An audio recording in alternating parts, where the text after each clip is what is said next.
जब लक्ष्य पता तो रुके कहाँ, बस चल पड़ तू वहीं रह अटल। तू झुके नहीं और रुके नहीं, अब करता चल सब कार्य सफल। कर्ण एक महान योद्धा थे, उन पे आधारित अनेक कविताएं हैं।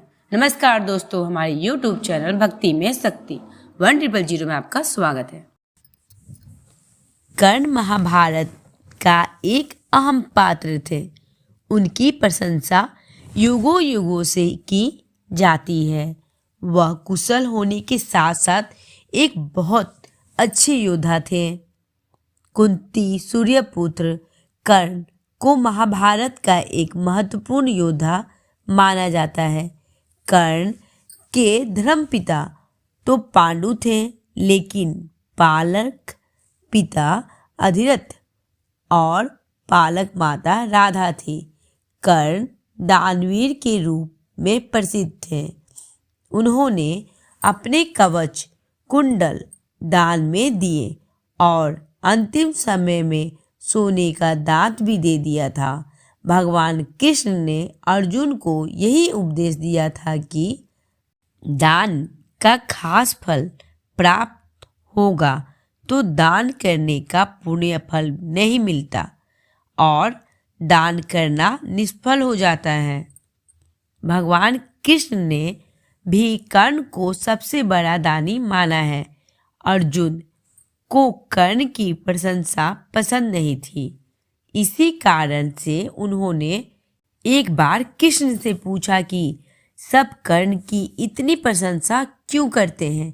कृष्ण ने 2 पर्वतों को सोने में बदल दिया और कहा कि इस सोने को गांव वालों में बांट दो। अर्जुन सारे गांव वालों को बुलाकर और पर्वत काट काट कर देने लगे और कुछ समय बाद थक कर बैठ गए।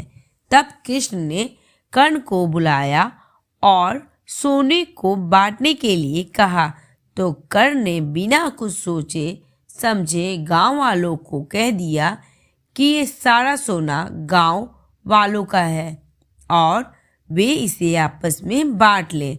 तब कृष्ण ने समझाया कि कर्ण दान करने से पहले अपने हित के बारे में नहीं सोचता। इसी बात के कारण उन्हें सबसे बड़ा दानवीर कहा जाता है। अपनी दानवीरता का असली परिचय उन्होंने अपने कवच और कुंडल दान करते वक्त दिया। कर्ण जब सूर्य की उपासना कर रहे थे तब इंद्र वेश बदलकर ब्रह्मा के रूप में आए और कर्ण से उनके कवच और कुंडल की मांग की। सूर्य ने कर्ण को कवच और कुंडल देने से मना कर दिया था, पर कर्ण किसी को निराश नहीं देख सकते थे, इसलिए उन्होंने अपना कवच और कुंडल उनको दान दे दिया। कर्ण ये जानते थे कि यह दान उनकी मृत्यु का कारण बन सकता है, तब भी उन्होंने अपने हित के बारे में बिना सोचे दान कर दिया और एक बार फिर से साबित कर दिया कि उनसे बड़ा दानवीर और कोई नहीं है।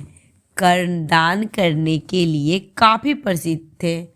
कर्ण जब युद्ध क्षेत्र में आखिरी सांस ले रहे थे तो भगवान श्री कृष्ण ने उसकी दानशीलता की परीक्षा लेनी चाहिए।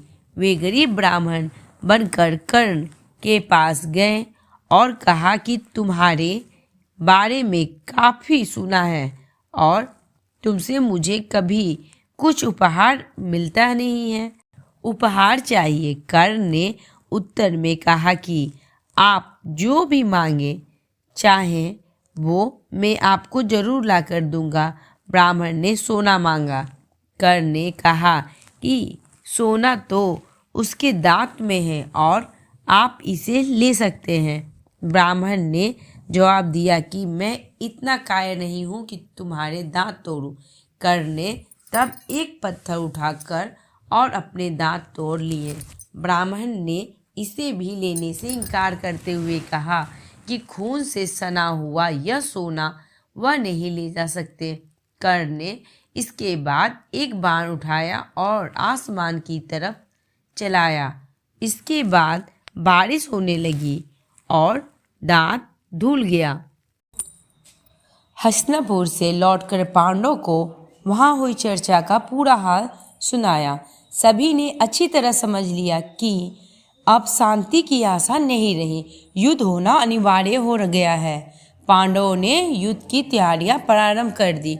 उन्होंने अपनी विशाल सेना को राजा द्रुपद के पुत्र धृष्टद्युम्न के नेतृत्व में 7 दलों में बांट दिया। दूसरी ओर कौरवों की सेना ने नायक भीष्म पितामह बनाए गए, परंतु उन्होंने एक शर्त लगा दी कि पांडव पुत्र का वध नहीं करेंगे। दुर्योधन भीष्म पितामह की इस बात से बहुत विचलित था।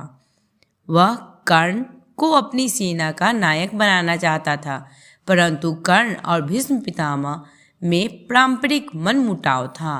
भीष्म समझते थे कि दुर्योधन को पांडवों के प्रति भड़काने वाला कर्ण ही है, इसलिए वे उसे जलीकटी सुना दिया करते थे। वे उसे उदंड और घमंडी वाचाल तक कह डालते थे। किसी वजह से कर्ण ने उस समय तक युद्ध से अपने आप को अलग कर लिया था। जब भीष्म पितामह सेना का संचालक करेंगे, पांडव सेना को विशेष अर्जुन को कर्ण की ओर से ही विरोध पाने का सबसे अधिक खतरा था। इस युद्ध में जब कर्ण के पास दिव्य कवच कुंडल थे, तब तक उसे जीतना बड़ा कठिन था। अर्जुन की शंका को देवराज इंद्र ने भांप लिया था। वे जानते थे कि एक न एक दिन युद्ध भूमि में अर्जुन और कर्ण आमने सामने अवश्य आएंगे। इसी देवराज इंद्र अपने पुत्र अर्जुन की रक्षा के लिए विचार से बूढ़े साधु का वेश धारण करके कर्ण के पास पहुंचे थे। कर्ण उस समय सूर्योपासना कर रहा था। सूर्यदेव ने उसे स्वप्न में सचेत किया था कि उसे सतर्क रहना है और किसी के मांगने पर भी अपने कवच कुंडल नहीं देने हैं। परंतु सूर्योपासना के उपरांत ब्राह्मण वेशधारी देवराज इंद्र ने उससे कवच और कुंडलों दान मांगा, तो कर्ण ने एक पल में देर नहीं लगाई और अपने कवच कुंडल उतारकर देवराज इंद्र को दान दे दिए। कर्ण के दान से प्रभावित होकर देवराज इंद्र अति प्रसन्न हुए। उन्होंने कर्ण को दर्शन देकर एक नागास्त्र प्रदान किया। कर्ण, तेरी दानवीरता तीनों लोकों में यश प्राप्त करेगी। युगों युगों तक लोग तेरी दानवीर कर्ण के रूप में प्रशंसित गाएंगे और प्रशंसा करेंगे। यह नागास्त्र मैं तुझे दे रहा हूँ, इसका वार कभी खाली नहीं जाता। तू जिस पर भी चलाएगा उसकी मृत्यु निश्चित है। नागास्त्र पाकर कर्ण ने देवराज इंद्र को नमन किया और अपने कवच कुंडलों को दान किए जाने का किसी भी मलाल किए बिना अपने महल को चल दिए। तो बोलिए कर्ण योद्धा महाराज की जय। नमस्कार दोस्तों, हमारे YouTube चैनल भक्ति में शक्ति 100 को लाइक करें, सब्सक्राइब करें, नीचे जो बेल आइकन उसे जरूर दबाएं ताकि हमारा नोटिफिकेशन सबसे पहले आपके पास जाए।